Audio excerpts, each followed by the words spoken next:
Hello and welcome to Learning Music with Pat. I've been in the sessions now where I've been teaching you how to read music, how to understand time signatures, what notes are worth, how to play notes, and I decided to take the next 2, possibly 3 segments and show you the great variety of woodwind instruments that exist. I don't know of any class of instruments, and we usually break them up into woodwinds, brass, percussion, strings. I don't know of any class of instruments that have more variety than the woodwinds do.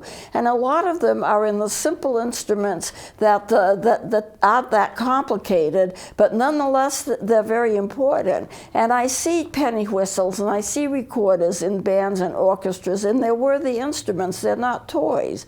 However, some of them are toys, but what I do is I collect them and I sort them out. And a lot of them play fairly well, not all. Many of them are perfect pitch, not all. So I want to take a sampling of what I have. I have well over 300 instruments cataloged, and I want to take a segment of these and show you the vast similarities and also some differences between the instruments. You can get instruments of all shapes, all sizes, all colors, and many of them do very, very well enough that I could teach a person how to play using them. There's a lot of similarity in terms of their fingering. There's a lot of similarity in terms of what they can and cannot do, in terms of the keys that they are in. And I like to take time every so often to bring some of these instruments in because I think they're truly worthy for you to see them. And the value of that is the fact that you need to know how many instruments that there are, that the fact that they're not limited, the fact that there are dozens and dozens of them. I have some very, very rare instruments. I have not, with these 2 segments, I have not brought in the ocarinas, the melodicas, but I have brought in a lot of the recorder-like instruments and the recorders, which I call the melody flutes. So I'm going to be showing some of them to you today, and I hope you enjoy them. There are various colors and lengths and ways of playing them are similar. And so I'm going to start off by showing you, and I've tried to pair them up. I'm going to show the translucent ones first, I think, because they are fascinating. And here is one. It is one unit, in a sense. Let me hold it like this. Now, this instrument is one of the few that doesn't break apart into 3 parts. Normally, an instrument like this can be broken up into the head joint, the body, and the foot joint. But because of the way it's constructed, it's one instrument not to be broken up. And you can see it, since it's translucent, I can hold it in a way that you can see all of the finger holes, the tone holes, and you can see that, let's see if my hand doesn't shake too much, you can see what the mouthpiece is like, you can see how it's shaped, the recorders are shaped like this, and how they have blocks in them, although you don't see the block too much in this one, how they're constructed. It's a very unusual and very nice instrument, plus the fact that it has speckles on it. I have a few instruments that have speckles on them. This is one of them. It's a delightful color, and I know a lot of people are interested in seeing instruments because they love the color. I'm going to pick up another one that is similar to it. It has more of a traditional shape of a recorder, and I'll hold them both. Whoops, hopefully I'll hold them both. And you can see there are speckles on this one too. But there's a difference in the way that they're designed. With this one here, with the purple one, it's one main instrument not to be broken up in its joints. But this one is designed so that you can see clearly the head joint going from here to the top, the body going from here down to here, and the foot joint. Most instruments you can break apart in 3 ways. So you have the head joint, you have the body, and you have the foot joint. An instrument like this does not have it, and because it's just the way that it's been designed. And I'm showing you another translucent. This one is blue. I've got 2 blue ones here that I'll show you. This one has speckles on it, although it looks purple on the monitor. It actually is blue. But you can see how the instrument is divided up, head joint, body, and foot joint, and you can see through it. You can see my fingers through it. It's a translucent instrument. That doesn't mean it's good or it's bad or anything else. It's just a matter of what it is. And this one here is it's called a central stage. That's the brand name. It's Central Stage. It is blue, it is translucent, and it's designed more like a traditional instrument with the head, the body, and the foot joint. I've labeled some of these so I can remember exactly where they're from. There is another translucent that I want you to see. This is a Skaggs. It's orange. The beauty of this instrument is the fact that if I hold it just right, you can see a strip. I hope you can see a strip. See, there's a little bit of white. Right here is where I'm looking at. It doesn't show too much, but you can see like there's a little strip there. If I hold it to you this way, you can see the back of it is white. That's the block. Instruments are made with a block, and the beauty of a Skaggs, and I have 2 or 3 of these in different colors, is you can see a little bit of plastic, a little bit of white plastic coming out here. That's a part of the mouthpiece. It becomes a part of the block. Now, the block is an important part of any instrument. It's important because, as you know, you can't have air going in 2 directions at the same time and getting noise out of them. You can have it only going in one direction.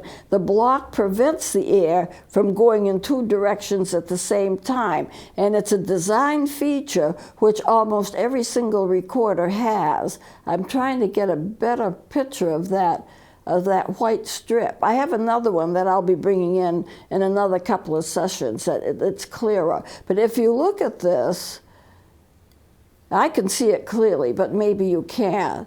But it is true that there's a block in there. I can see just a kind of, let me twist it this way. I can see a kind of, it looks like a whitish form in this section attached, and this would be the back of it, and that's the block.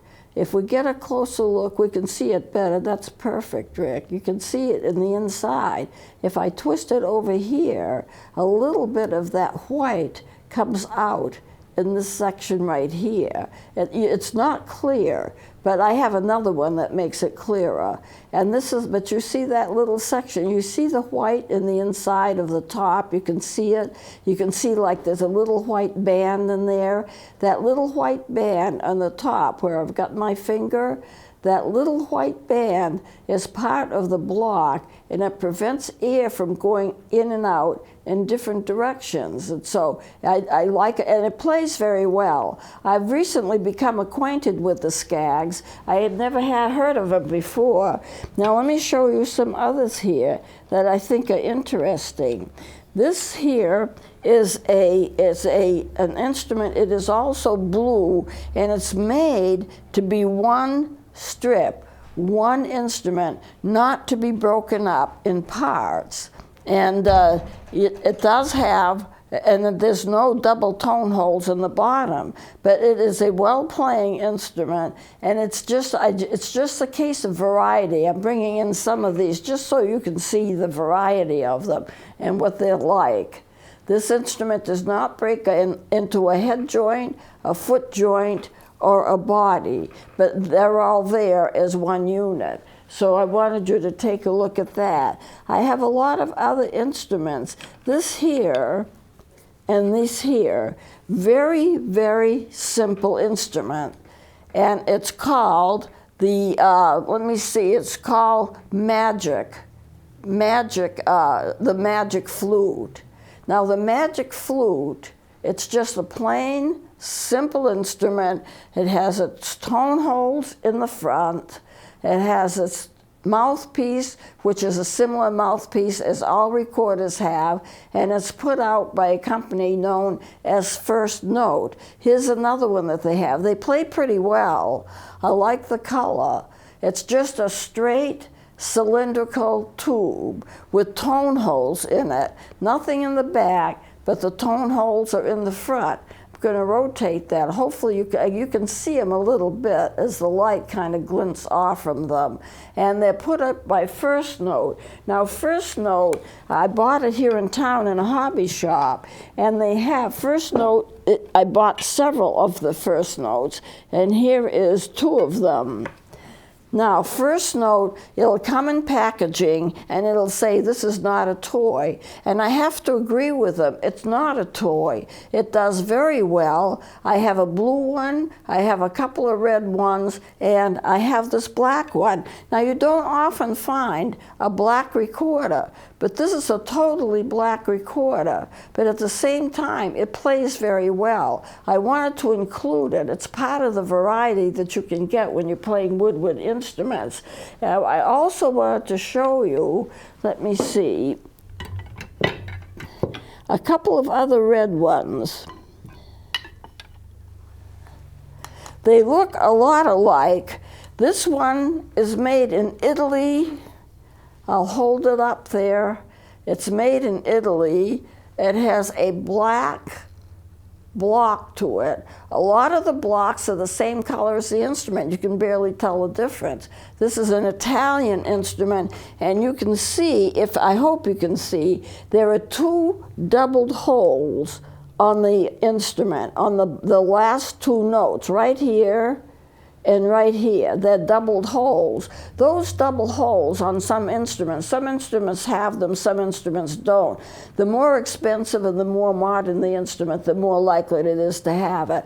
And it helps you play sharps and flats. Now this one here is also a red one, and this was made in China. They look a lot alike. This does not have the double holes on it. You can see if I hold it this way, you can see the holes look like, the tone holes look like they're blackish. That's because no air is getting in. But there's no double holes on the bottom. Some instruments have double holes on the bottom, and some do not. They both play very well. 2 different countries represented, both play very well. They look almost exactly alike. They're designed a little bit different, but not a lot different. And in terms of fingerings, the fingerings are going to be exactly the same for both of them. This little Chinese one has a white block. This little one from Italy has a black block. Whoops. Turn it around so you can see it. Both have blocks. Both have similar tone holes. Let me hold this up in a way where I hope you can see them both. Whoops. So similar, and yet the bottom of them are completely different in the way that their tone holes are arranged, but both play very well. The advantage of the tone holes is that it helps you play sharps and flats, but it doesn't mean that you can't play them without the tone holes. Now, some instruments are poorly put together. And so what I'm showing you, what I hope to show you, do you see a little band right down here? This instrument was made in 2 parts. I can see it. I hope you can see it on the monitor. I hope you can see it at home. Two parts, a back part and a front part, and simply glued together. And sometimes it works out well, sometimes it doesn't. I just wanted to bring you this because I wanted you to see how it is that an instrument, I can put my hand right on that crack. Where they're joined is a crack there, and it's a rough crack. I can feel the roughness to it. So it just was inexpensively put together. It doesn't mean it wouldn't play well, but this one doesn't play well. So I wanted to show you that. And some of the other unusual instruments, this is considered to be, it's not really a flute, it's a fife. Let me hold it so you can see the tone holes. It's a fife. What's the difference between a fife and a flute? Well, a fife just has a hole for a mouthpiece.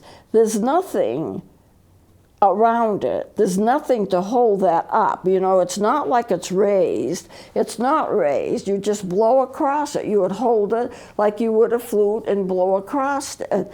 Now, the fifes, that's the main difference, I think, between a lot of the flutes and a lot of the fifes. The fifes have just a hole as a mouthpiece. The flutes and the piccolos have something called a lip plate.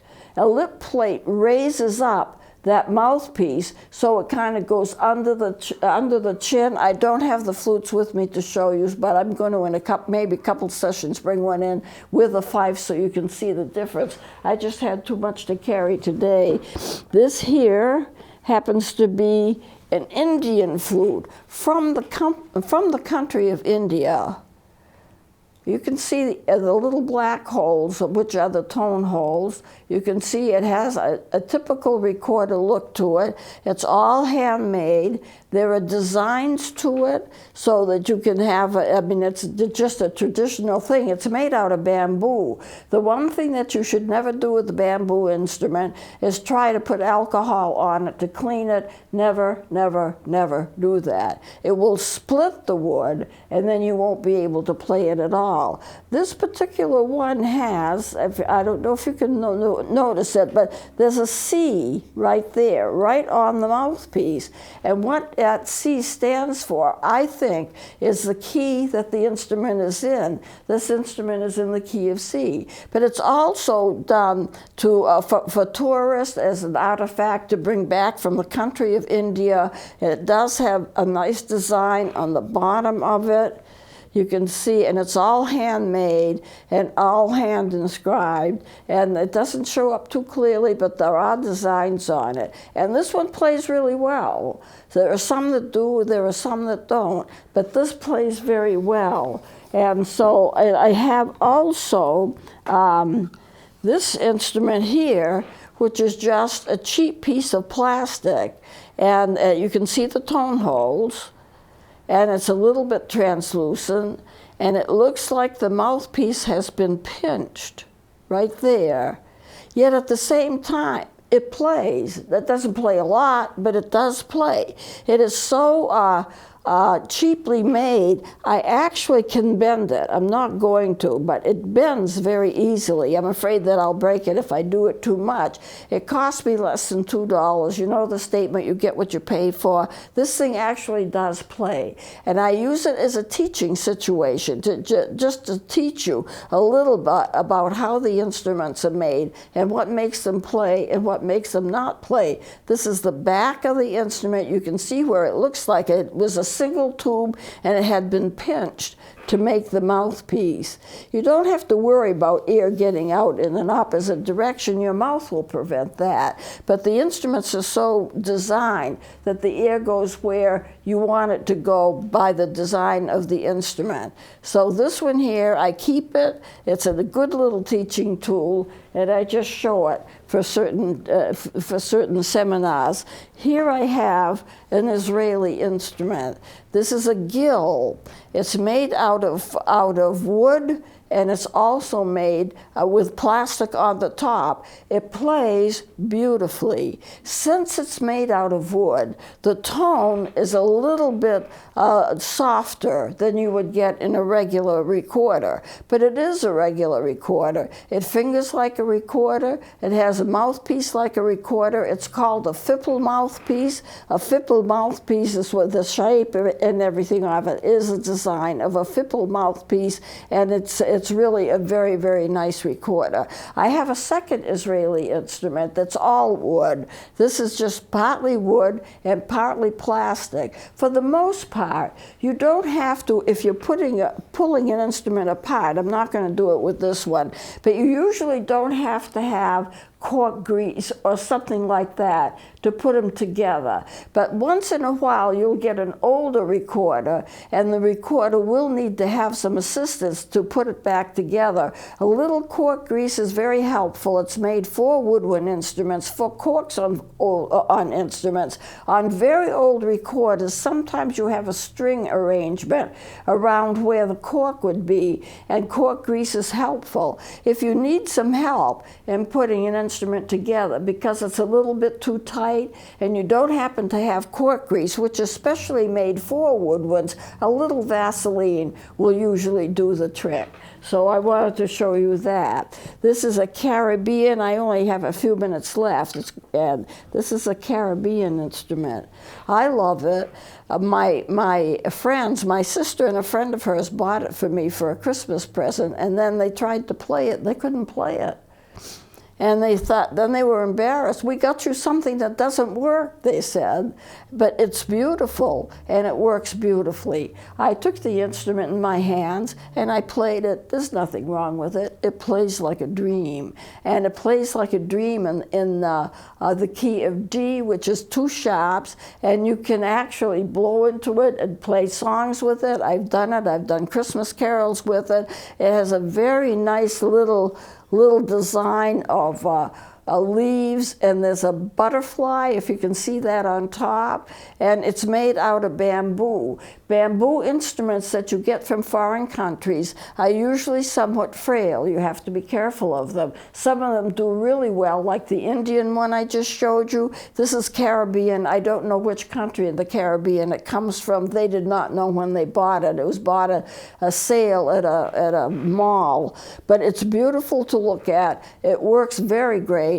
I don't play it too much because once you play a bamboo instrument from a foreign country, the mouthpieces tend to split a little. This one hasn't, but it plays very, very well, and there's no reason why I can't play it. I'm just trying to preserve it. It's a gorgeous little instrument, not very big, but it sounds really great. This little guy here, I've had it in before. See how small it is?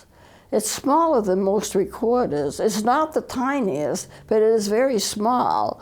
And you can see the tone holes in the front when I get it rotated around here. And the block, it looks exactly like any typical recorder. You can see the way the mouthpiece is. You can see the labium in the front. The tone holes are in the front. I don't know how visible they are, but there they are. And it's like a regular recorder with a little thumb hole in the back, which is important in getting octaves and other notes. But this one here, I bought at Wendy's. And Wendy's had kind of a promotional sale, and I got 2 of them. And I'm amazed at how well it plays. It plays extremely well. It's perfect pitch. You can play lots of music on it. And it is small compared to most other recorders, but is well worth having. And they did a good job in designing it. And it does play very well. I like the colors of some of these instruments. Now this is a Dixie.